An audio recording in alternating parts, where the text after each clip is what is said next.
Hi there, I'm Graham. And I'm Tannen. We've switched sides, but this is Thoughts from Crystal Street. Tannen's back. I'm back. Had to do a couple by myself through misschedulings and videos not working the way they were supposed to. It would have only been one, but unfortunately, that other one didn't turn out. So It happens. technology can be a bitch sometimes. Yeah, it took about a half a gallon of bleach to get all the stains off my hands. So. And I mean, like I was telling the viewers, I'm actually impressed that you made it back because I put it in a coin flip. We did there for a while too. Okay.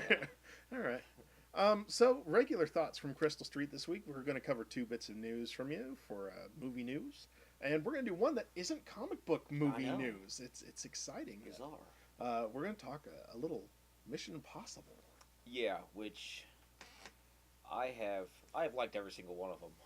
So I have not seen Ghost yet. I have not watched Ghost Protocol, but 1 through 3, I do like all three of them. Yeah, now I'd say Ghost is the. I don't know if Ghost is the closest to a possible like if there was a spy series on TV today, it was little campy. Like here's yeah, some of the things that happened were I would say a little bit more, definitely more far fetched than like three. Okay. But what I've liked so far with all four of them, they all still have very different feels. Yeah. And Cruz has done a good job making sure that he's picked different directors for every single one. Yeah.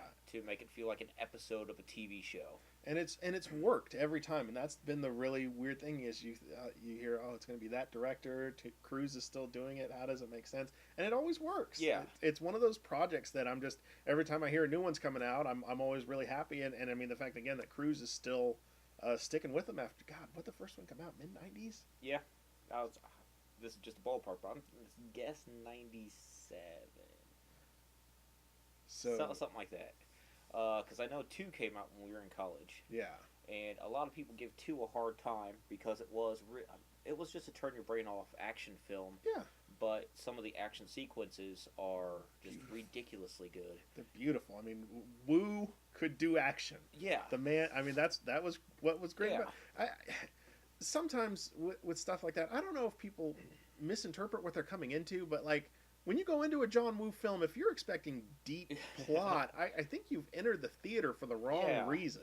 You made a mistake somewhere. But and then it's like what I think is funny is people don't give 2 the credit that I think it deserves. A lot of people didn't go see 3 because that was right after Tom Cruise's couch jumping on Oprah, and 3 is the best one. Though 3 is just a good movie. It doesn't even have to be a Mission Impossible movie. No. It's just a damn good movie. And that was Abrams, right? Yeah, that was J.J. Abrams and Philip Seymour Hoffman. Oh yeah, he's one of the best bad guys in film. I mean, he was nailed it. I compare him to Goldfinger. Yeah. In Goldfinger, I mean, he was a villain that the good guy just couldn't beat. Yeah, that was. Yeah, so yeah, this Rogue Nation is, and really, I would say what I really like is like it ends with the hanging on to the plane stunt, which Tom Cruise did 8 times. I didn't hear about this. Yeah, he did it 8 times, and he's always wanted to for about 20 some years. He's wanted to since he was a kid riding on planes. Always saw it's like, well, I wonder what it would feel like to hang onto the wing of a passenger jet. So, and they had an interview with him and the pilot because this is it's an Airbus. It's a massive vehicle. Yeah. And they really wanted that shot at the tail end of the trailer where it's just going up, so you can see Cruise hanging on to the ground, just vanishing away from them. And Airbuses don't climb that way. Yeah. That's not generally how they climb. But yeah, 8 times, and Cruise continuously does his own stunts. And that's fantastic. Yeah. At 52 years old, he's doing better than most Hollywood actors. Yeah, and he comes up with the stunts. So it's not even like, it's like, who's the crazy guy that's making him do all this? It's like, no, that's him. Yeah. He's just like, this looks fun.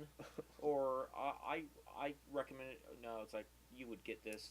Few other people would, but like my Decker jump. Yeah. I just wanted to see it done and didn't know anybody else that would do it. Luckily, they invented video cameras, so I could do it myself. And if we can ever figure it out, Crystal Street, if we can ever figure out a DV converter, we really just need to go get a camcorder to do it. we'll put up this famous Decker jump onto the YouTube channel because it is a thing of legend. I enjoyed it. Less so the second time. But no, I mean, Rogue Nation looks so good. I really 3 when they introduced Simon Pegg, I thought that was a great addition to the series, and he's been coming back, and of course Ving's been with it throughout, and it looks like a solid movie, and again, it's just a franchise. I'm happy to see come back. It's like Bonds. I don't care how many they put out when they say, "Hey, new James Bond is coming." Fucking fantastic! Yeah. Bring on a new James Bond. Yeah, and what I like is like they even mentioned in the trailer something about the last mission or whatever, because from Ghost Protocol they are Jeremy Renner is kind of put into place to possibly take over the franchise if they can make it work without Tom Cruise. I like Jeremy Renner. Yeah, I do too. But the downside it's I kind of put it the same way as like Jeremy Renner taking over the Bourne franchise. Yeah. Damon did such a good job with those 3. Cruise has done such a good job, which what I assume is going to be 5 in a row. Yeah. You might just want to, because it's not a 20, it's not a 50-year franchise like Bond is. Right. And so I'm not sure if you're going for that, go for that. Yeah. And get Renner to do the next 4 or 5. Yeah.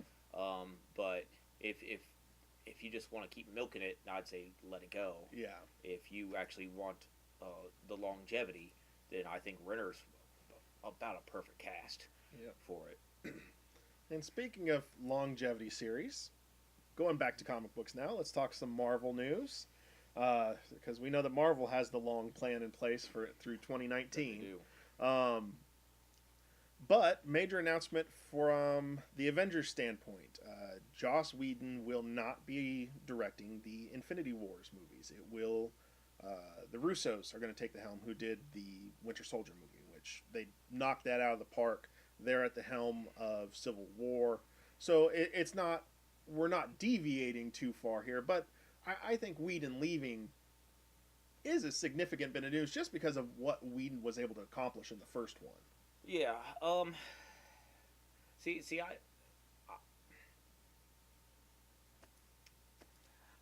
really don't care. Mm-hmm. I don't care too much. I mean, because Whedon came in to do the Avengers, but he wasn't there for the groundwork. No. So it's not like Whedon is leaving something that he really left his mark on. He just kind of picked up.